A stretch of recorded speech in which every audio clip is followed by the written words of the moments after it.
Karnataka TV prime time ನ್ಯೂಸ್ಗೆ ಸ್ವಾಗತ. ನಾನು ಶಿವಕುಮಾರ್. ಸೆಪ್ಟೆಂಬರ್ ಕ್ರಾಂತಿ ಮುಗಿದೋಯ್ತು.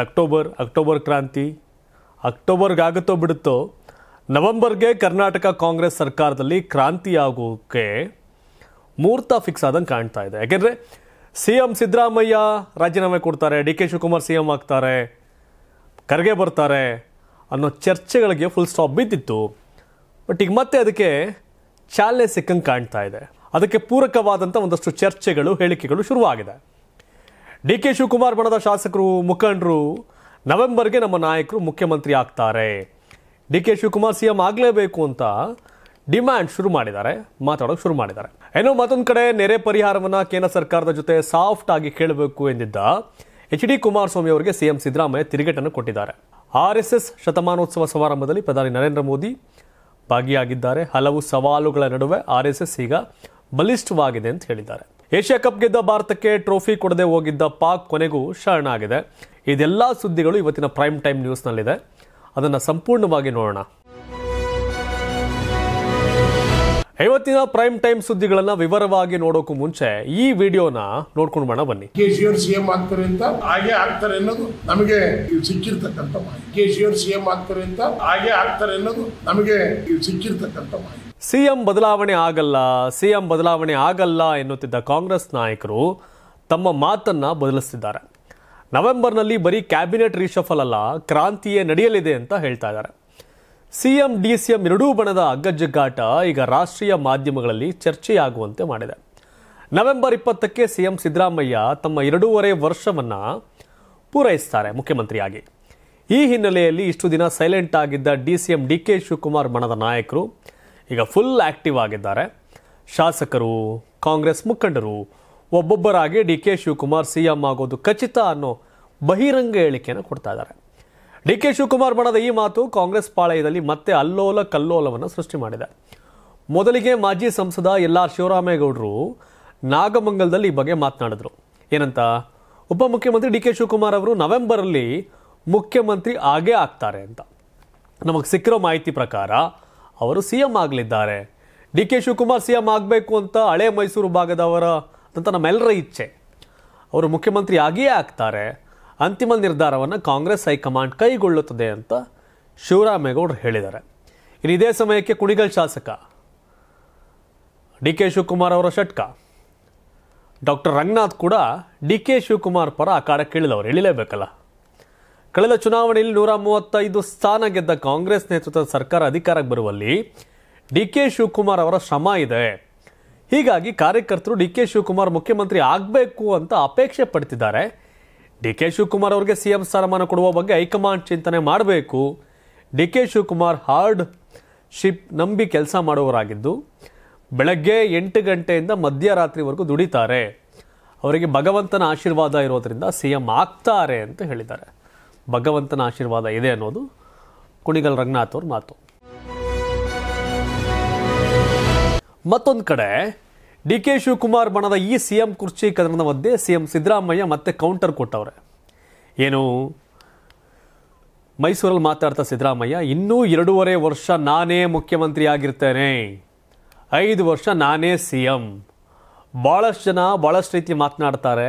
ಕಾಂಗ್ರೆಸ್ ಹೈಕಮಾಂಡ್ ತೀರ್ಮಾನವೇ ಅಂತಿಮ. ಮುಂದಿನ ವರ್ಷ ಮೈಸೂರು ದಸರಾಗೆ ನಾನೇ ಬಂದು ಪುಷ್ಪಾರ್ಚನೆ ಮಾಡ್ತೇನೆ ಅಂತ ಹೇಳೋರೆ. ಕಾಂಗ್ರೆಸ್ ಪಕ್ಷದ ಬಣಬಡಿದಾಟಕ್ಕೆ ರಾಜ್ಯ BJP ನಾಯಕರು ಕೂಡ ಅವ್ರದೇ ರೀತಿಯಲ್ಲಿ ಟೀಕೆ ಟಿಪ್ಪಣಿ ಮಾಡಿದ್ದಾರೆ. ಏನಂತ? ವಿಪಕ್ಷ ನಾಯಕ R ಅಶೋಕ್ ಅವರು, ಕಾಂಗ್ರೆಸ್ಸಲ್ಲಿ ಅಕ್ಟೋಬರ್ ಕ್ರಾಂತಿಯಾಗುವ ಲಕ್ಷಣಗಳು ಕಂಡು ಬಂದಿವೆ. ಕ್ರಾಂತಿಯ ನಂತರ CM ಬದಲಾವಣೆಯಾಗುವ ಲಕ್ಷಣವಿದೆ. ಸರ್ಕಾರ ಅಸ್ಥಿರಗೊಂಡು ಬಿದ್ದು ಹೋದರೆ ಚುನಾವಣೆ ಮಾಡುವುದು ಸೂಕ್ತ. ನಾವು ಕಾಂಗ್ರೆಸ್ನಂತೆ ಸರ್ಕಾರ ಬೀಳಿಸಲು ಹೋಗಲ್ಲ. 2.5 ವರ್ಷಗಳಲ್ಲಿ ಸರ್ಕಾರ ಟೇಕ್ ಆಫ್ ಆಗಿಲ್ಲ. ಕಾಂಗ್ರೆಸ್ ಶಾಸಕರು ಹಾಗೂ ಸಚಿವರು ಅಭಿವೃದ್ಧಿ ಆಗಿಲ್ಲ ಅಂತಿದ್ದಾರೆ. ಇಂಥ ಪರಿಸ್ಥಿತಿಯಲ್ಲಿ ಚುನಾವಣೆ ನಡೆಯೋದು ಸೂಕ್ತ ಅಂತ ಅಶೋಕ್ ಹೇಳಿದ್ದಾರೆ. ಅವರು ಎಲೆಕ್ಷನ್ ಮೂಡಲ್ಲಿದ್ದಾರೆ BJP ಅವರು. ಈ ಹಿಂದೆ ಚರ್ಚೆ 1-1.5 ತಿಂಗಳು ಬ್ರೇಕ್ ಹಾಕಿದ್ರು ರಾಹುಲ್ ಗಾಂಧಿ ಅವರು. ಬಾಯಿ ಮುಚ್ಕೊಂಡಿರಿ ಅಂತ ಖರ್ಗೆ ಹೇಳಿದರು. ಬಟ್ ಈಗ ಮತ್ತೆ ಎಲ್ಲ ಬಾಯಿ ಬಿಡೋಕೆ ಶುರುವಾಗಿದ್ದಾರೆ. ರಾಜಣ್ಣ ಅವ್ರನ್ನ ಸಚಿವ ಸ್ಥಾನದಿಂದ ವಜಾ ಮಾಡಿದ ನಂತರ ಎಲ್ಲರೂ ಗಪ್ ಚುಪ್ ಅಂತಿದ್ರು, ಸೈಲೆಂಟಾಗಿದ್ರು, ಏನೋ ಒಂದೇ. ಈಗ DK ಶಿವಕುಮಾರ್ ಮುಖ್ಯಮಂತ್ರಿ ಅಂತ ಸಿದ್ದರಾಮಯ್ಯ ಪರವಾಗಿ ಯಾರೋ ಮಾತಾಡ್ತಿಲ್ಲ. ಸಿದ್ದರಾಮಯ್ಯನವರೇ ಸ್ವತಃ 5 ವರ್ಷ ನಾನೇ, ಮುಂದೆ ವರ್ಷ ನಂದೇ ಪುಷ್ಪಾರ್ಚನೆ ಅಂತ ಹೇಳ್ತಾ ಇದ್ದಾರೆ. ಬಟ್ ಚರ್ಚೆ ಅಂತೆ ಕಂತೆ ಅನ್ನೋದಕ್ಕಿಂತ ಡಿ ಕೆ ಶಿವಕುಮಾರ್ ಬಳಗದಲ್ಲಿ ಚರ್ಚೆ ನವೆಂಬರ್ 24ಕ್ಕೆ ಡಿ ಕೆ ಶಿವಕುಮಾರ್ ಮುಖ್ಯಮಂತ್ರಿಯಾಗಿ ಪ್ರಮಾಣ ವಚನ ಸ್ವೀಕರಿಸ್ತಾರೆ ಅಂತ ಡೇಟ್ ಫಿಕ್ಸ್ ಮಾಡ್ಕೊಂಡವ್ರೆ. ಕಾರಣ ಇಷ್ಟೇ, ನವೆಂಬರ್ ಮಧ್ಯಭಾಗಕ್ಕೆ ಮುಖ್ಯಮಂತ್ರಿಯಾಗಿ ಸಿದ್ದರಾಮಯ್ಯನವರು 2.5 ವರ್ಷ ಮುಗಿಯುತ್ತೆ. ಅಧಿಕಾರ ಹಂಚಿಕೆಯ ಸೂತ್ರದಂತೆ 2.5 ವರ್ಷ ಆದಮೇಲೆ ನನಗೆ ಮುಖ್ಯಮಂತ್ರಿ ಸ್ಥಾನ ಸಿಗುತ್ತೆ ಅನ್ನೋದು ಡಿ ಕೆ ಶಿವಕುಮಾರ್ ನಂಬಿಕೆ. ಆಮೇಲೆ ಹಳೆ ಮೈಸೂರು ಭಾಗದವ್ರ ಅಪೇಕ್ಷೆ ಇದೆ ಅಂತ ಶಿವರಾಮೇಗೌಡರು ಹೇಳ್ತಾರೆ. ಶಾಸಕರದು ಅಪೇಕ್ಷೆ ಇರಬೇಕಲ್ಲ ನಂಬರ್. ಆದರೆ ಕಾಂಗ್ರೆಸ್ ಹೈಕಮಾಂಡ್ ಸ್ಟ್ರಾಂಗ್. ಹೈಕಮಾಂಡ್ ನಿರ್ಧಾರ ಮಾಡುತ್ತೆ ಅಂತಾರೆ. ಹೈಕಮಾಂಡ್ ನಿರ್ಧಾರ ಡಿ ಕೆ ಶಿವಕುಮಾರ್ ಮುಖ್ಯಮಂತ್ರಿ ಆಗಬೇಕು ಅಂತಿದ್ರೆ ಯಾರೂ ತಡೆಯೋಕ್ಕೆ ಸಾಧ್ಯ ಇಲ್ಲ. ಯಾಕೆ ಅಂತಂದರೆ ಸಿದ್ದರಾಮಯ್ಯ ಪರವಾಗಿ ಹೈಕಮಾಂಡ್ ನಿಂತರೆ ಸಿದ್ದರಾಮಯ್ಯ ಕಂಟಿನ್ಯೂ ಆಗ್ತಾರೆ. ಸಾಕು ಸಿದ್ದರಾಮಯ್ಯನವರು ಡಿ ಕೆ ಶಿವಕುಮಾರ್ ಮುಖ್ಯಮಂತ್ರಿ ಆಗಲಿ ಅಂತ ಹೈಕಮಾಂಡ್ ಅನ್ಕೊಂಡ್ರೆ ಡಿ ಕೆ ಶಿವಕುಮಾರ್ ಮುಖ್ಯಮಂತ್ರಿ ಆಗ್ತಾರೆ. ಡಿ ಕೆ ಶಿವಕುಮಾರ್ ಕ್ಲೈಮ್ ಏನು, 136 ನಂಬರ್ ಬರೋಕ್ಕೆ ಕಾರಣ ಕಾಂಟ್ರಿಬ್ಯೂಷನ್ ನಂದು ಅಂತ. ಯಾಕೆಂದರೆ KPCC ಅಧ್ಯಕ್ಷ ಆಗಿರ್ತಾರೆ, ಅವರೇ ಸಹಜವಾಗಿ ಮುಖ್ಯಮಂತ್ರಿ. ಕಾಂಗ್ರೆಸ್ ಅಧಿಕಾರಕ್ಕೆ ಆಚೆ ಈಚೆ ನಂಬರ್ ಬರ್ತಿತ್ತು, ಇಲ್ಲ ಅಂತಿಲ್ಲ. ಆದರೆ ಆ 136 ನಂಬರ್ ಬರೋಕ್ಕೆ ಪ್ರಮುಖ ಪಾತ್ರಧಾರಿ ಡಿ ಕೆ ಶಿವಕುಮಾರ್ ಕೂಡ ಹೌದು. ಸಿದ್ದರಾಮಯ್ಯ ಮತ್ತು ಡಿ ಕೆ ಶಿವಕುಮಾರ್ ಜೋಡೆತ್ತಿನ ರೀತಿ ಕೆಲಸ ಮಾಡಿದ್ದಾರೆ. ಸಿದ್ದರಾಮಯ್ಯ ಕ್ಯಾಂಪೇನ್ ಮಾಡಿದ್ದಾರೆ, ಡಿ ಕೆ ಶಿವಕುಮಾರ್ ಕ್ಯಾಂಪೇನ್ ಜೊತೆಗೆ ತಂತ್ರ, ಪ್ರತಿತಂತ್ರ, ಕುತಂತ್ರ, ಕ್ಯಾಸ್ಟ್ ತಂತ್ರ ಎಲ್ಲವನ್ನೂ ಇವರು ವರ್ಕೌಟ್ ಮಾಡಿದ್ದಾರೆ. ಅದರ ಪರಿಣಾಮ ಚುನಾವಣೆಯಲ್ಲಿ ಕಾಂಗ್ರೆಸ್ 136 ಬಂತು. ಅಂಡ್ ಇದಿಷ್ಟೇ ಅಲ್ಲ, ಡಿ ಕೆ ಶಿವಕುಮಾರ್, ಅಹಮದ್ ಪಟೇಲ್, ಗಾಂಧಿ ಕುಟುಂಬದ ನಿಷ್ಠ, ಸೋನಿಯಾ ಗಾಂಧಿಯವರ ಬಂಟ, ಅವರ ರಾಜ್ಯಸಭೆ ಚುನಾವಣೆ ಗೆಲ್ಸೋಕ್ಕೋಸ್ಕರ ಅಮಿತ್ ಶಾ ನರೇಂದ್ರ ಮೋದಿಯನ್ನು ಎದುರಾಕೊಂಡು IT ED ಕೈಲಿ ಗುಮ್ಸ್ಕೊಂಡು ಜೈಲಿಗೆ ಹೋಗಿ ಬಂದರು. ಅವತ್ತೇನಾದರೂ ಕಾಂಗ್ರೆಸ್ ಪರವಾಗಿ ಅಷ್ಟೊಂದು ನಿಷ್ಠೆ ತೋರಿಲ್ಲ ಡಿ ಕೆ ಶಿವಕುಮಾರ್ ಅಂದರೆ ಈ IT ED ಹಣೆ ಬರೋ ಎಲ್ಲ ಅವ್ರ ಮೇಲೆ ಬರ್ತಿರಲಿಲ್ಲ, ಜೈಲಿಗೆ ಹೋಗೋ ಸನ್ನಿವೇಶ ಬರ್ತಿರಲಿಲ್ಲ. ಸ್ವತಃ ಸೋನಿಯಾ ಗಾಂಧಿಯವರು ಡಿ ಕೆ ಶಿವಕುಮಾರ್ ತಿಹಾರ್ ಜೈಲಲ್ಲಿದ್ದಾಗ ಹೋಗಿ ಕೊಟ್ಟ ಮಾತಿನಂತೆ ಅವ್ರನ್ನ ರಾಜ್ಯಾಧ್ಯಕ್ಷನಾಗಿ ಮಾಡಿದ್ರು. ಈಗಲೂ ಹೈಕಮಾಂಡ್ ಮೇಲೆ ನಂಬಿಕೆ ಇಟ್ಟಿರ್ತಕ್ಕಂಥ ಡಿ ಕೆ ಶಿವಕುಮಾರ್, ನನಗೆ ಹೈಕಮಾಂಡೇ ದೇಗುಲ, ಅವ್ರ ಹತ್ರ ಪ್ರೇಯರ್ ಮಾಡ್ತೀನಿ, ನನಗೆ ಅವಕಾಶ ಸಿಗುತ್ತೆ, ನಾನು ಮುಖ್ಯಮಂತ್ರಿ ಆಗ್ತೀನಿ ಅನ್ನೋ ವಿಶ್ವಾಸ. ನವೆಂಬರ್ 24 ಡಿ ಕೆ ಶಿವಕುಮಾರ್ ಮುಖ್ಯಮಂತ್ರಿ ಆಗುವ ಶುಭ ದಿನ ಅಂತ ಫಿಕ್ಸ್ ಮಾಡಿ ಇಟ್ಕೊಂಡವ್ರೆ. ಸಿದ್ದರಾಮಯ್ಯ ನಾನೇ ಅಂತ ಹೇಳ್ತಿದ್ದಾರೆ. ಆದರೆ ಏನು ಅಂದರೆ ಹೈಕಮಾಂಡ್ ಡಿ ಕೆ ಶಿವಕುಮಾರ್ ಮುಖ್ಯಮಂತ್ರಿ ಆಗಬೇಕು ಅಂತಂದರೆ ಯಾರು ತಡೆಯೋಕೆ ಸಾಧ್ಯ ಇಲ್ಲ. ಹೈಕಮಾಂಡ್ ಆಗೋದೇ ಇಲ್ಲ ಅಂದರೆ ಡಿ ಕೆ ಶಿವಕುಮಾರ್ ಕಾಂಗ್ರೆಸ್ಸಲ್ಲಿ ಮುಖ್ಯಮಂತ್ರಿ ಆಗೋಕ್ಕೆ ಸಾಧ್ಯನೇ ಇಲ್ಲ. ಹೈಕಮಾಂಡ್ ಹೇಳಿದರೆ, ಹೈಕಮಾಂಡ್ ಅವಕಾಶ ಕೊಟ್ಟರೆ ಮಾತ್ರ ಡಿ ಕೆ ಶಿವಕುಮಾರ್ ನವೆಂಬರ್ 24ರಂದು ಮುಖ್ಯಮಂತ್ರಿ. ಹೈಕಮಾಂಡ್ ತಲೆನೇ ಕೆಡಿಸ್ಕೊಳ್ಳದೆ ಸುಮ್ಮನೆ ಕೂತ್ಕೊಂಡ್ರೆ ಡಿ ಕೆ ಶಿವಕುಮಾರ್ ನವೆಂಬರ್ 24 ಮುಖ್ಯಮಂತ್ರಿ ಆಗೋಕ್ಕೆ ಸಾಧ್ಯ ಇಲ್ಲ. ಹೈಕಮಾಂಡ್ ಹೇಳಿದರೆ ಸಿದ್ದರಾಮಯ್ಯ ಆಗೋದೇ ಇಲ್ಲ ಅಂತ ಅಂದ್ಬಿಟ್ಟು ಒದ್ದಾಡ್ಕೊಂಡು ನಿಂತ್ಕೊಳ್ಳಲ್ಲ. ಯಾಕೆಂದರೆ ಸಿದ್ದರಾಮಯ್ಯನವರ ದೀರ್ಘಕಾಲದ ಪಾಲಿಟಿಕ್ಸ್ ಇದ್ದಿದ್ದು ಜನತಾದಳದಲ್ಲಿ. 2004-05ವರೆಗೂ ಚಾಮುಂಡೇಶ್ವರಿಯಲ್ಲಿ ಕಾಂಗ್ರೆಸ್ JDSಗೆ ರಾಜೀನಾಮೆ ಕೊಟ್ಟು ಕಾಂಗ್ರೆಸ್ಸಿನ ನಿಲ್ಲೋವರೆಗೂ ಅವ್ರ ಜನತಾ ಪರಿವಾರದ ನಾಯಕ. ಸಿದ್ದರಾಮಯ್ಯನವರು ಕಾಂಗ್ರೆಸ್ ಸೇರ್ಪಡೆಯಾಗಿ 20 ವರ್ಷ ಆಯ್ತಾ ಬಂತು, ಇನ್ನು 20 ವರ್ಷ ಕಂಪ್ಲೀಟ್ ಆಗಿಲ್ಲ. 20 ವರ್ಷ ಎಸ್ ಆಯಿತು. ಆದರೆ ಡಿ ಕೆ ಶಿವಕುಮಾರ್ 1985ರಲ್ಲೇ ದೇವೇಗೌಡರ ಅಪೋಸಿಟ್ಟು ಕಾಂಗ್ರೆಸ್ಸಿಂದ ಸಾತ್ನೂರು ವಿಧಾನಸಭಾ ಕ್ಷೇತ್ರದಲ್ಲಿ ಸ್ಪರ್ಧೆ ಮಾಡಿದರು. ಸರಿಸುಮಾರು ಇವತ್ತಿಗೆ 40 ವರ್ಷಗಳ ಚುನಾವಣಾ ರಾಜಕಾರಣವನ್ನು ಡಿ ಕೆ ಶಿವಕುಮಾರ್ ಕಾಂಗ್ರೆಸ್ಸಲ್ಲಿ ಮಾಡಿದ್ದಾರೆ. 85 ದೇವೇಗೌಡರ ವಿರುದ್ಧ ಸೋಲ್ತಾರೆ, 89 MLA ಆಗಿ ಗೆಲ್ತಾರೆ, 89ರಿಂದ ಇವತ್ತಿನವರೆಗೂ ನಿರಂತರವಾಗಿ ಶಾಸಕ ಡಿ ಕೆ ಶಿವಕುಮಾರ್ 35 ಇಯರ್ಸ್. ಕಾಂಗ್ರೆಸ್ಸಲ್ಲಿ ಮಲ್ಲಿಕಾರ್ಜುನ್ ಖರ್ಗೆ ಅವರ ನಂತರ, ಧರ್ಮಸಿಂಗ್ ಅವರ ನಂತರ ಐ ಥಿಂಕ್ ದೀರ್ಘಕಾಲ ಶಾಸಕರಾಗಿ ಕಾಂಗ್ರೆಸ್ಸಲ್ಲಿ ಸೋಲ್ನೇ ಕಾಣದಂಥ ವ್ಯಕ್ತಿ ಅಂದರೆ ಡಿ ಕೆ ಶಿವಕುಮಾರ್ ದೀರ್ಘಕಾಲ. ಸೊ ಹಾಗಾಗಿ ಡಿ ಕೆ ಶಿವಕುಮಾರ್ ಪಕ್ಷನಿಷ್ಠ, ಡಿ ಕೆ ಶಿವಕುಮಾರ್ ಹೈಕಮಾಂಡ್ ನಿಷ್ಠ. ಹಾಗಾಗಿ ನನ್ನ ಸರದಿ ಬಂದಿದೆ, ಕೊಡ್ತಾರೆ ಅನ್ನೋದು ಡಿ ಕೆ ಶಿವಕುಮಾರ್ ನಿಲುವು, ಒಲವು, ವಿಶ್ವಾಸ. ಹೈಕಮಾಂಡ್ ಆ ವಿಶ್ವಾಸವನ್ನು, ಈಗ ಟೈಮ್ ಹೆಂಗಿದೆ ಅಂದರೆ ಡಿ ಕೆ ಶಿವಕುಮಾರ್ ಅವಕಾಶ ಸಿಕ್ಕಾಗಲೆಲ್ಲ ಹೈಕಮಾಂಡ್ ಹೇಳಿದ ಕೆಲಸವನ್ನು ಚಾಚು ತಪ್ಪದೆ ಪಾಲನೆ ಮಾಡಿದ್ದಾರೆ.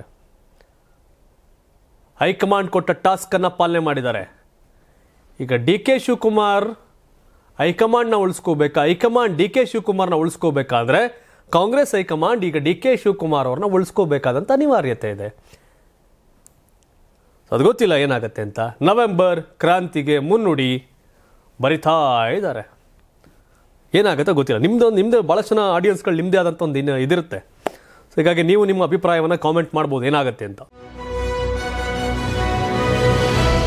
ಮುಂದೆ ಉತ್ತರ ಕರ್ನಾಟಕದ ನೆರೆಯ ಹಿನ್ನೆಲೆಯಲ್ಲಿ ಕೇಂದ್ರ ಸಚಿವ ಎಚ್.ಡಿ. ಕುಮಾರಸ್ವಾಮಿ ಅವರು ಸಿಎಂ ಸಿದ್ದರಾಮಯ್ಯಗೆ ಸಲಹೆ ಕೊಟ್ಟಿದ್ರು.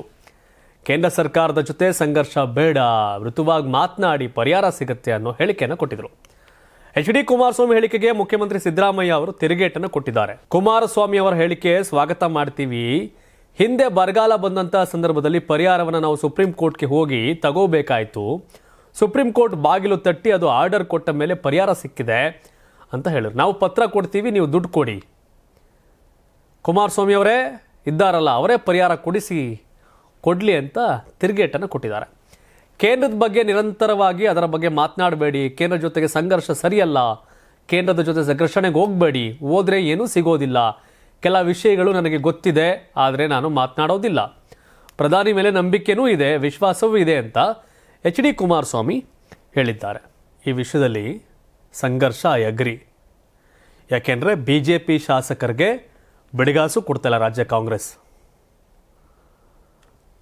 MLAಗಳಿಗೆ 100 ಕೋಟಿ ಕೊಟ್ಟರೆ, ಉದಾಹರಣೆಗೆ ಅರಸೀಕೆರೆಗೆ 1000 ಕೋಟಿ ಕೊಟ್ಟಿದ್ದಾರೆ, ಮದ್ದೂರಿಗೆ 1000 ಕೋಟಿ ಶಂಕುಸ್ಥಾಪನೆಯನ್ನು ಮುಖ್ಯಮಂತ್ರಿ ಮಾಡಿದ್ದಾರೆ. BJP ಅವರಿಗೆ 5 ಕೋಟಿ ಕೊಟ್ಬಿಟ್ಟು ಕೈ ತೊಳ್ಕೊಂಡವ್ರೆ. ಯಾಕೆ ಹಾಗಾದರೆ? Malleshwaram BJP MLA, Malleshwaram tax ಕಟ್ಟಲ್ವಾ? ಬೊಮ್ಮನಹಳ್ಳಿ BJP MLA ಟ್ಯಾಕ್ಸ್ ಕಟ್ಟಲ್ವಾ? ದಾಸರಳ್ಳಿ MLA BJP, ಆ ಜನ ಟ್ಯಾಕ್ಸ್ ಕಟ್ಟಲ್ವಾ? ಯಲಹಂಕ MLA BJP ಕಟ್ಟಲ್ವಾ? ರಾಜ್ಯದಲ್ಲೂ ಕೂಡ ಕಾಂಗ್ರೆಸ್ ಶಾಸಕರಿಗೊಂದು, BJP ದಳದ ಶಾಸಕರಿಗೊಂದು ಅನ್ನೋದಿದೆ. ಕಾಂಗ್ರೆಸ್ ಶಾಸಕರಿಗೆ ಬೆಣ್ಣೆ, BJP ದಳದ ಶಾಸಕರಿಗೆ ಸುಣ್ಣ ಅನ್ನೋ ಕಾನ್ಸೆಪ್ಟಲ್ಲಿ ಕಾಂಗ್ರೆಸ್ ಸರ್ಕಾರ ಇದೆ. ಏನು ಧರ್ಮ ಕೊಡ್ಲಿ ಅನ್ನೋ ಆಲೋಚನೆ ಇದೆ. ಆ ಥರದ ಅಗ್ಗಜಿಗ್ಗಾಟ ಇದೆ. ಡಿ ಕೆ ಶಿವಕುಮಾರ್ ಬೇಕಾದ್ರೆ ಮೋದಿ ಪಕ್ಕ ಕೂತ್ಕೊಂಡು ಲೆಟರ್ಗಳು ಕೊಡ್ತಾರೆ. ಸಿದ್ದರಾಮಯ್ಯ ನೀನು ಕೊಟ್ಟರೊಂದು, ಕೊಟ್ಟಿಲ್ಲ ಅಂದ್ರೆ ಒಂದು, ನಾವು ಕೋರ್ಟ್ಗೆ ಹೋಗ್ತೀನಿ ಅನ್ನೋ ದಾಟಿಲಿದೆ. ಹೀಗಾಗಿ ಈ ಸಂಘರ್ಷ ಇದೆಯಲ್ಲ, ನಿಮ್ಮ ಸಂಘರ್ಷದಲ್ಲಿ ನಮ್ಗೆ ಯಾಕೆ ಅನ್ಯಾಯ, ನಮ್ಮ ಜನಕ್ಕೆ? ಹಾಗಾಗಿ ನೇರವಾಗಿ ಒಂದಷ್ಟೇ ಕೊಡಿ. ಆದರೆ ಕೇಂದ್ರ ಸರ್ಕಾರನು ನಮ್ಗೆ ಅನ್ಯಾಯ ಆದಾಗ, ನಮ್ಗೆ ಸಮಸ್ಯೆ ಆದಾಗ ನೀವು ಸಾಫ್ಟಾಗಿ ಕೇಳಿದ್ರೆ ಕೊಡ್ತೀವಿ, ನೀವು ಕೇಳೋ ರೀತಿಲಿ ಕೇಳಿದ್ರೆ ಕೊಡ್ತೀವಿ. ನೀವು ನಮ್ಮ ಜನ ನೋಡಿ ಸ್ವಾಮಿ, ಅವ್ರು ಓಟ್ ಹಾಕಿಲ್ವಾ MP ನಿಮಗೆ? MP ಓಟ್ ಹಾಕಿಲ್ವಾ? ಬಾಗಲಕೋಟೆಯಲ್ಲಿ ಓಟ್ ಹಾಕಿಲ್ವಾ? ವಿಜಯಪುರದಲ್ಲಿ ಓಟ್ ಹಾಕಿಲ್ವಾ? ರಮೇಶ್ ಜಿಗಜಿಣಗಿ BJP ಸಂಸದ ವಿಜಯಪುರ, ಬಾಗಲಕೋಟೆ ಗದ್ದಿಗೌಡರು BJP ಸಂಸದ, ಬೆಳಗಾವಿ ಜಗದೀಶ್ ಶೆಟ್ಟರ್ BJP ಸಂಸದ. ಗುದ್ದಾಡೋ ವಿಷಯದಲ್ಲಿ ಗುದ್ದಾಡಿ, ಕೆಲಸ ಮಾಡೋ ವಿಷಯದಲ್ಲಿ ಕೆಲಸ ಮಾಡಿ. ಸ್ಟೇಟ್ ಗೌರ್ಮೆಂಟ್ ನಮ್ಗೆ ಅನ್ಯಾಯ ಮಾಡ್ತಾ ಇದೆ ಕೇಂದ್ರ ಸರ್ಕಾರ ಅಂತ ನೀವು ಹೇಳುವಂಥ ಸಿದ್ದರಾಮಯ್ಯನವರು BJP JDS MLA ಕ್ಷೇತ್ರಗಳಿಗೆ ಅನುದಾನ ಕೊಡ್ತಾವ್ರ ಅಂದ್ರೆ ಇಲ್ಲ, ಅಲ್ಲೂ ಅನ್ಯಾಯ ಆಗ್ತಾ ಇದೆ. ಈ ಥರ ಅನ್ಯಾಯ ಮಾಡೋಕ್ಕೆ ಹೋಗಬೇಡಿ. ಹಿಂಗೆ ಅನ್ಯಾಯ ಮಾಡಿದ್ರೆ ಹೆಂಗೆ ಅಲ್ವಾ? ಸೊ ಹಾಗಾಗಿ ಚುನಾವಣೆ ಟೈಮಲ್ಲಿ ನೀವು ಕಿತ್ತಾಡಿ ಗೆದ್ಮೇಲೆ ಕರ್ನಾಟಕದ ಮುಖ್ಯಮಂತ್ರಿ, ಕಾಂಗ್ರೆಸ್ನ MLA ಮುಖ್ಯಮಂತ್ರಿ ಅಲ್ಲ, ದೇಶದ ಪ್ರಧಾನಿ, BJP ಸಂಸದರಿಗೆ ಪ್ರಧಾನಿ ಅಲ್ಲ, ಎಲ್ರಿಗೂ ದೇಶಕ್ಕೆ ಪ್ರಧಾನಿ. ಸೊ ಈ ಆಲೋಚನೆ ಮಾತಾಡಬೇಕು. ಸೊ ಹಾಗಾಗಿ ಒಂದು ನಯ ವಿನಯ ಸಂಬಂಧ ರಿಲೇಷನ್ಶಿಪ್ ಚೆನ್ನಾಗಿರ್ಬೇಕು. ಅಗ್ರಿ. ಅಧಿಕಾರ ನೀವಿದ್ದಾಗ ಹಿಂಗೆ ಮಾಡೋದು ಅಂದರೆ BJP ಸರ್ಕಾರ ಇದ್ದಾಗ BJP ಅವ್ರು ಕೊಡೋದು, ಕಾಂಗ್ರೆಸ್ ಇದ್ದಾಗ ಕಾಂಗ್ರೆಸ್ ಅವ್ರು ಕೊಡೋದು, ಇದು ಒಳ್ಳೆ ಕತೆ ಆಯ್ತಲ್ಲ. ಹಂಗೆ ನಮ್ಮ ಇಷ್ಟ ಬಂದ ಓಟ್ ಹಾಕಂಗೆ ಇಲ್ಲ. ಒನ್ ಟರ್ಮ್ ಅವರು, ಒನ್ ಟರ್ಮ್ ಇವರು ಅಂತಂದ್ಬಿಟ್ಟು ನೀವೇ ಟೆಂಡರ್ಗೆ ಹೋಗ್ಬಿಡಿ. ಟೆಂಡರ್ಗೆ ಹೋಗ್ಬಿಟ್ರೆ ಆಯಿತು, ಅನ್ಯಾಯ ಆಗಲ್ಲ ಆಗ. ರಾಷ್ಟ್ರೀಯ ಸ್ವಯಂ ಸೇವಕ ಸಂಘ RSS 100 ವರ್ಷಗಳನ್ನು ಪೂರೈಸಿದೆ. ದೇಶಾದ್ಯಂತ RSS BJP ನಾಯಕರು ಹಲವು ಕಾರ್ಯಕ್ರಮಗಳೊಂದಿಗೆ ಶತಮಾನೋತ್ಸವವನ್ನು ಆಚರಿಸಿದ್ದಾರೆ. 1925 ಸೆಪ್ಟೆಂಬರ್ 27ರಂದು ಸ್ಥಾಪನೆಯಾದ ರಾಷ್ಟ್ರೀಯ ಸ್ವಯಂ ಸೇವಕ ಸಂಘ ತನ್ನ ಶತಮಾನೋತ್ಸವವನ್ನು ತ್ಯಾಗ, ಭಕ್ತಿ ಮತ್ತು ಸ್ಥಿತಿಸ್ಥಾಪಕತ್ವದ ನಿದರ್ಶನವಾಗಿ ಆಚರಿಸುವಂತೆ ಸಂಘದ ಹಿರಿಯರು ತಿಳಿಸಿದ್ದಾರೆ. ಇಂದು ನವದೆಹಲಿಯ ಡಾಕ್ಟರ್ ಅಂಬೇಡ್ಕರ್ ಇಂಟರ್ನ್ಯಾಷನಲ್ ಸೆಂಟರ್ನಲ್ಲಿ RSS ಶತಮಾನೋತ್ಸವ ಸ್ಮರಣಾರ್ಥ ಕಾರ್ಯಕ್ರಮ ನಡೆಯಿತು. ಪ್ರಧಾನಮಂತ್ರಿ ನರೇಂದ್ರ ಮೋದಿ ಈ ಕಾರ್ಯಕ್ರಮದಲ್ಲಿ ಮುಖ್ಯ ಅತಿಥಿಯಾಗಿ ಭಾಗವಹಿಸಿ ಕಾರ್ಯಕ್ರಮಕ್ಕೆ ಚಾಲನೆ ನೀಡಿದರು. ಜೊತೆಗೆ ವಿಶೇಷ ಅಂಚೆ ಚೀಟಿ ಮತ್ತು ನಾಣ್ಯವನ್ನು ಬಿಡುಗಡೆ ಮಾಡಿ ಮಾತನಾಡಿದರು. ಭಾರತದ ಇತಿಹಾಸದಲ್ಲಿ ಮೊದಲ ಬಾರಿಗೆ ಭಾರತ ಮಾತೆ ಚಿತ್ರದೊಂದಿಗೆ ನಾಣ್ಯವನ್ನು ಮುದ್ರಿಸಲಾಗಿದೆ ಅಂತ ಪ್ರಧಾನಮಂತ್ರಿ ನರೇಂದ್ರ ಮೋದಿ ಹೇಳಿದರು. ನಾಣ್ಯದಲ್ಲಿ ಹಿಂದಿ ಮತ್ತು ಇಂಗ್ಲಿಷ್ ಭಾಷೆಯಲ್ಲಿ ರಾಷ್ಟ್ರೀಯ ಸ್ವಯಂ ಸೇವಕ ಸಂಘ 100 ವರ್ಷ ಅಂತ ಉಲ್ಲೇಖಿಸಲಾಗಿದೆ. ಭಾರತದ ವೈವಿಧ್ಯತೆಯಲ್ಲಿ ಏಕತೆಯ ನೀತಿಗೆ ನುಸುಳುಕೋರರಿಂದ ಅಪಾಯವಿದೆ ಎಂದು ಪ್ರಧಾನಮಂತ್ರಿ ಹೇಳಿದ್ದಾರೆ. ದೇಶದ ಒಗ್ಗಟ್ಟನ್ನು ಕಾಪಾಡುವ ಕೇಂದ್ರ ಸರ್ಕಾರದ ಪ್ರಯತ್ನಕ್ಕೆ ಕೈ ಜೋಡಿಸುವಂತೆ ಪ್ರಧಾನಿ ಮೋದಿ ಜನತೆಗೆ ಕರೆ ಕೊಟ್ಟಿದ್ದಾರೆ. ಪ್ರಧಾನಮಂತ್ರಿ ಮೋದಿ 1963ರಲ್ಲಿ RSS ಗಣರಾಜ್ಯೋತ್ಸವ ಮೆರವಣಿಗೆಯಲ್ಲಿ ಭಾಗವಹಿಸುವುದನ್ನು ನೆನಪಿಸಿಕೊಂಡರು. ಈ ಅಂಚೆ ಚೀಟಿಯು ಆ ಐತಿಹಾಸಿಕ ಕ್ಷಣದ ಚಿತ್ರಣವನ್ನೊಳಗೊಂಡಿದೆ ಅಂತ ತಿಳಿಸಿದರು.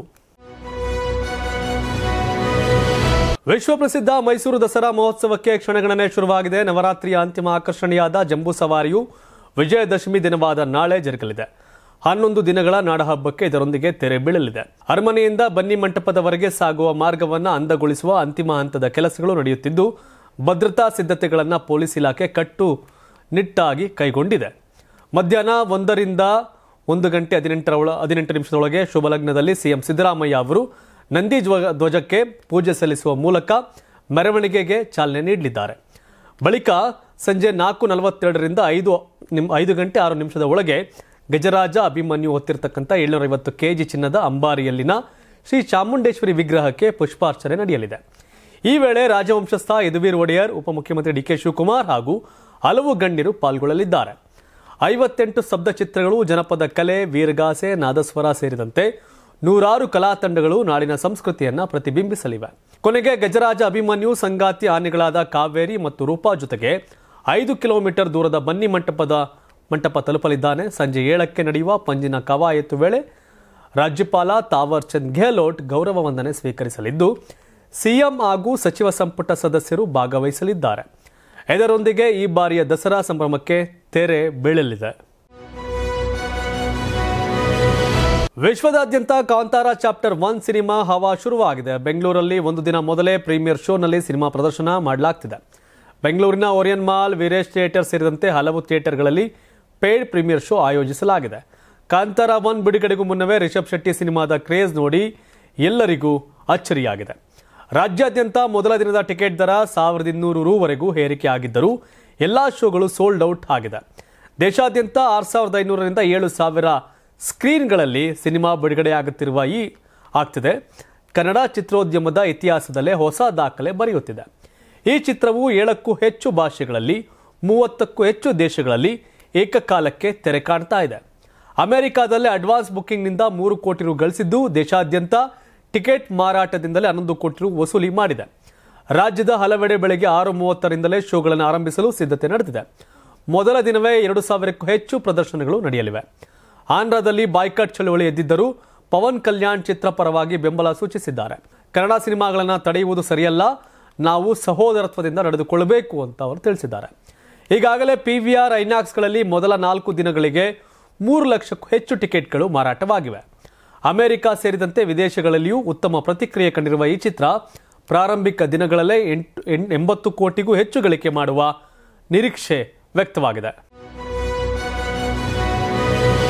ರೇಣುಕಾಸ್ವಾಮಿ ಕೊಲೆ ಪ್ರಕರಣದಲ್ಲಿ ಬಂಧಿತರಾಗಿರ್ತಕ್ಕಂಥ ನಟ ದರ್ಶನ್ ಅವರು ಪರಪ್ಪನ ಅಗ್ರಹಾರ ಜೈಲಿನಲ್ಲಿದ್ದಾರೆ. ದರ್ಶನ್ ತಮ್ಮನ್ನ ಬಿಸಿಲು ಚೆನ್ನಾಗಿ ಬರುವ ಬ್ಯಾರಕ್ಗೆ ವರ್ಗಾಯಿಸುವಂತೆ ಹಾಗೂ ಹೆಚ್ಚುವರಿ ಹಾಸಿಗೆ, ದಿಂಬು, ಬೆಡ್ಶೀಟ್ ಬೇಕೆಂದು ಮನವಿ ಮಾಡಿದ್ರು.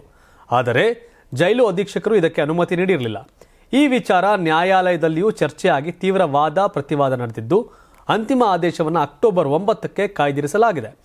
ಇದರಲ್ಲಿಯೂ ತೃಪ್ತರಾಗದ ದರ್ಶನ್ ಇದೀಗ ಮಾನವ ಹಕ್ಕು ಆಯೋಗದ ಮೊರೆ ಹೋಗಲು ನಿರ್ಧರಿಸಿದ್ದಾರೆ. ಮಾನವ ಹಕ್ಕು ಆಯೋಗವು ಯಾವುದೇ ವ್ಯಕ್ತಿಯ ಸಾಂವಿಧಾನಿಕ ಹಕ್ಕುಗಳನ್ನು ಕಾಯುವ ಸಂಸ್ಥೆಯಾಗಿದ್ದು, ನ್ಯಾಯಾಂಗ ಕೈದಿಗೂ ತನ್ನ ಹಕ್ಕುಗಳಿವೆ ಎಂದು ದರ್ಶನ್ ಪರ ವಕೀಲರು ವಾದಿಸಿದ್ದಾರೆ. ಇದೇ ಹಿನ್ನೆಲೆಯಲ್ಲಿ ದರ್ಶನ್ ತಮ್ಮ ವಕೀಲರೊಂದಿಗೆ ಚರ್ಚೆ ನಡೆಸಿ ಮಾನವ ಹಕ್ಕು ಆಯೋಗಕ್ಕೆ ಅಧಿಕೃತ ದೂರು ಸಲ್ಲಿಸಲು ಮುಂದಾಗಿದ್ದಾರೆ. ಈ ಬೆಳವಣಿಗೆ ಪ್ರಕರಣದ ಗಂಭೀರತೆಯ ನಡುವೆ ಮತ್ತೊಂದು ಹೊಸ ತಿರುವನ್ನು ಪಡ್ಕೊಂಡಂತಾಗಿದೆ. ಇನ್ನು ದರ್ಶನ್ ಅವರು ಪ್ರತಿ ವರ್ಷ ಆಯುಧ ಪೂಜೆಯನ್ನು ವಿಶೇಷವಾಗಿ ಆಚರಿಸುತ್ತಿದ್ದರು. ಮೈಸೂರಿನ ಫಾರ್ಮ್ ಹೌಸ್ಗೆ ತೆರಳಿ ತಮ್ಮ ನೆಚ್ಚಿನ ಪ್ರಾಣಿಗಳ ಜೊತೆ ಕಾಲ ಕಳೀತಾ ಇದ್ರು. ಯಾವುದೇ ಕಾರಣಕ್ಕೂ ಆಯುಧ ಪೂಜೆ ಸಂಕ್ರಾಂತಿ ಹಬ್ಬವನ್ನು ತಪ್ಪಿಸಿರಲಿಲ್ಲ. ಆದರೆ ಈಗ ದರ್ಶನ್ ಅವರು ಆರೋಪಿಯಾಗಿ ಪರಪ್ಪನ ಅಗ್ರಹಾರ ಜೈಲಿನಲ್ಲಿದ್ದಾರೆ. ಅವರ ಅನುಪಸ್ಥಿತಿಯಲ್ಲಿ ಮೈಸೂರಿನ ಫಾರ್ಮ್ ಹೌಸ್ನಲ್ಲಿ ಆಯುಧ ಪೂಜೆ ನೆರವೇರಿದೆ. ದರ್ಶನ್ ಪುತ್ರ ವಿನೀಶ್ ಸಾರಥ್ಯದಲ್ಲಿ ದಸರಾ ಹಬ್ಬ ನಡೆದಿದೆ. ಏಷ್ಯನ್ ಕ್ರಿಕೆಟ್ ಕೌನ್ಸಿಲ್ ಮುಖ್ಯಸ್ಥ ಮೊಯ್ಸಿನ್ ನಖ್ವಿ ಭಾರತ ಕ್ರಿಕೆಟ್ ಮಂಡಳಿಗೆ ಕ್ಷಮೆ ಯಾಚಿಸಿದ್ದಾರೆ. ಏಷ್ಯಾ ಕಪ್ ಫೈನಲ್ ಬಳಿಕ ಏನೂ ನಡೆಯಬಾರದಿತ್ತೋ ಅದು ನಡೆದು ಹೋಗಿದೆ. ಇದಕ್ಕಾಗಿ ನಾನು ಕ್ಷಮೆ ಯಾಚಿಸುತ್ತೇನೆ ಅಂತ ನಖ್ವಿ ತಿಳಿಸಿದ್ದಾರೆ. ಬಳಿಕ ಏಷ್ಯಾ ಕಪ್ ಟ್ರೋಫಿಯನ್ನ UAE ಕ್ರಿಕೆಟ್ ಮಂಡಳಿಗೆ ಹಸ್ತಾಂತರಿಸಿದ್ದಾರೆ. ಸೆಪ್ಟೆಂಬರ್ 28ರಂದು ದುಬೈನಲ್ಲಿ ನಡೆದ ಏಷ್ಯಾ ಕಪ್ ಫೈನಲ್ನಲ್ಲಿ ಟೀಂ ಇಂಡಿಯಾ ಪಾಕಿಸ್ತಾನ ವಿರುದ್ಧ 5 ವಿಕೆಟ್ಗಳ ಭರ್ಜರಿ ಗೆಲುವು ಸಾಧಿಸಿತ್ತು.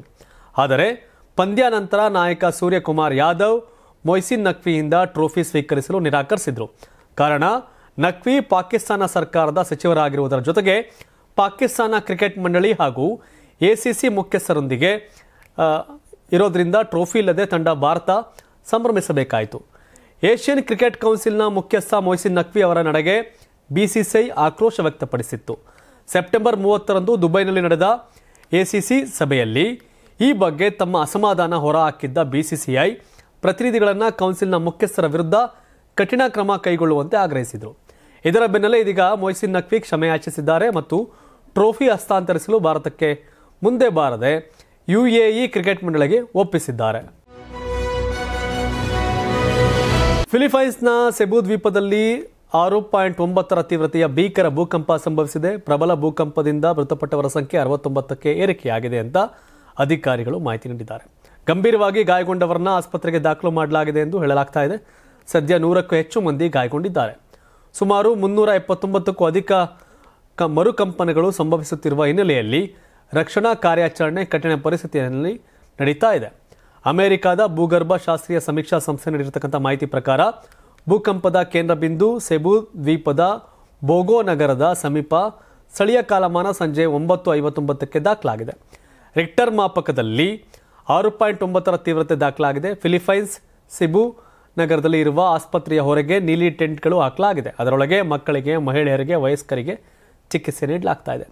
ನೋವಿನಿಂದ ಮಕ್ಕಳು ಜೋರಾಗಿ ಹೇಳುತ್ತಿರೋದು ನೋಡುಗರ ಮನ ತಟ್ಟುತ್ತಿದೆ. ರಾತ್ರಿ ವೇಳೆ ನಿದ್ದೆಯಲ್ಲಿರುವಾಗ ಭೂಕಂಪ ಸಂಭವಿಸಿದ್ದು ಸಾಕಷ್ಟು ಜನರು ಗಂಭೀರವಾಗಿಯೇ ಗಾಯಗೊಂಡಿದ್ದಾರೆ. ಸೆಬು ಪ್ರಾಂತ್ಯದ ಗವರ್ನರ್ ಪಮೇಲಾ ಬರಿಕ್ವಾತ್ರೋ ಅವರು ಮಾಹಿತಿಯನ್ನು ಹಂಚಿಕೊಂಡಿದ್ದಾರೆ. ಬೋಗೋ ನಗರದಲ್ಲಿಯೇ 25 ಸಾವುಗಳು ಸಂಭವಿಸಿವೆ. ರಾಷ್ಟ್ರೀಯ ವಿಪತ್ತು ನಿರ್ವಹಣಾ ಮಂಡಳಿಯ ಪ್ರಕಾರ ಭೂಕಂಪದಲ್ಲಿ 147 ಜನರು ಗಾಯಗೊಂಡಿದ್ದು 22 ಕಟ್ಟಡಗಳಿಗೆ ಹಾನಿಯಾಗಿದೆ. ಮಂಟಾಯನ್ ದ್ವೀಪದ ಐತಿಹಾಸಿಕ ಕ್ಯಾಥೋಲಿಕ್ ಚರ್ಚ್ನ ಗಂಟೆ ಗೋಪುರ ಸಂಪೂರ್ಣವಾಗಿ ಕುಸಿದು ಬಿದ್ದಿದೆ. ಅದರ ದೃಶ್ಯಗಳು ಸಾಮಾಜಿಕ ಜಾಲತಾಣಗಳಲ್ಲಿ ವೈರಲ್ ಆಗಿವೆ. ಹಲವೆಡೆ ವಿದ್ಯುತ್ ಸರಬರಾಜು ಪುನರ್ಸ್ಥಾಪನೆಯಾಗಿದೆ. ಸದ್ಯ ಹೆಚ್ಚಿನ ಗಾಯಾಳುಗಳಿಗೆ ಚಿಕಿತ್ಸೆ ನೀಡಲಾಗ್ತಾ ಇದೆ. ಕೇಂದ್ರ ಸರ್ಕಾರದ ನೌಕರರು ಹಾಗೂ ಪಿಂಚಣಿದಾರರಿಗೆ ದಸರಾ ದೀಪಾವಳಿಗೆ ಗುಡ್ ನ್ಯೂಸ್ ಸಿಕ್ಕಿದೆ. ಪ್ರಧಾನಿ ನರೇಂದ್ರ ಮೋದಿ ನೇತೃತ್ವದ ಕೇಂದ್ರ ಸಚಿವ ಸಂಪುಟ ದೀಪಾವಳಿಗೆ ಮುನ್ನವೇ ಬಂಪರ್ ಉಡುಗೊರೆಯಾಗಿ 3% ತುಟ್ಟಿ ಭತ್ಯೆ ಹೆಚ್ಚಳಕ್ಕೆ ಅನುಮೋದನೆ ನೀಡಿದೆ ಎಂದು ಕೇಂದ್ರ ಸಚಿವ ಸಂಪುಟದ ಸಭೆಯಲ್ಲಿ ಈ ಮಹತ್ವದ ನಿರ್ಧಾರ ಕೈಗೊಳ್ಳಲಾಯಿತು. ಮಾಹಿತಿ ಮತ್ತು ಪ್ರಸಾರ ಸಚಿವ ಅಶ್ವಿನಿ ವೈಷ್ಣವ್ ಈ ಬಗ್ಗೆ ಮಾಹಿತಿ ನೀಡಿದ್ದು, ಈ ಹೆಚ್ಚಳವು ಜುಲೈ 1, 2025ರಿಂದ ಪೂರ್ವಾನುಸಾರವಾಗಿ ಜಾರಿಗೆ ಬರುತ್ತದೆ ಅಂತ ತಿಳಿಸಿದ್ದಾರೆ.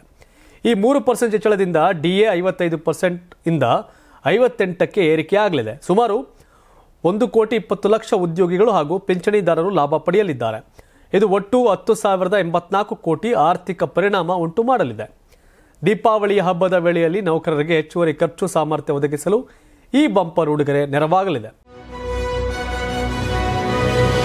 ಇದಿಷ್ಟು ಇಂದಿನ ಪ್ರೈಮ್ ಟೈಮ್ ನ್ಯೂಸ್. ಧನ್ಯವಾದ. ಇದು ಕರ್ನಾಟಕ ಟಿವಿ, ಕನ್ನಡಿಗರ ಧ್ವನಿ. ತುಂಬಾ ಖುಷಿ ಆಗ್ತಾ ಇದೆ. ಯಾಕೆಂದ್ರೆ ಇವತ್ತು ಎಷ್ಟೋ ಜನ ಮಹಿಳೆಯರು ಹೇಳ್ತಾ ಇದ್ರು, ನನಗೆ PCOD ಪ್ರಾಬ್ಲಮ್ ಇತ್ತು ಸರ್, ಥೈರಾಯ್ಡ್ ಪ್ರಾಬ್ಲಮ್ ಇತ್ತು ಸರ್, ಆರಾಮಾಗಿ ನಾನು ಸಣ್ಣ ಆದೆ ಸರ್, ತುಂಬಾ ಥ್ಯಾಂಕ್ ಯು ಅಂತ ಎಷ್ಟೋ ಜನ ಹೇಳ್ತಾ ಇದ್ರು.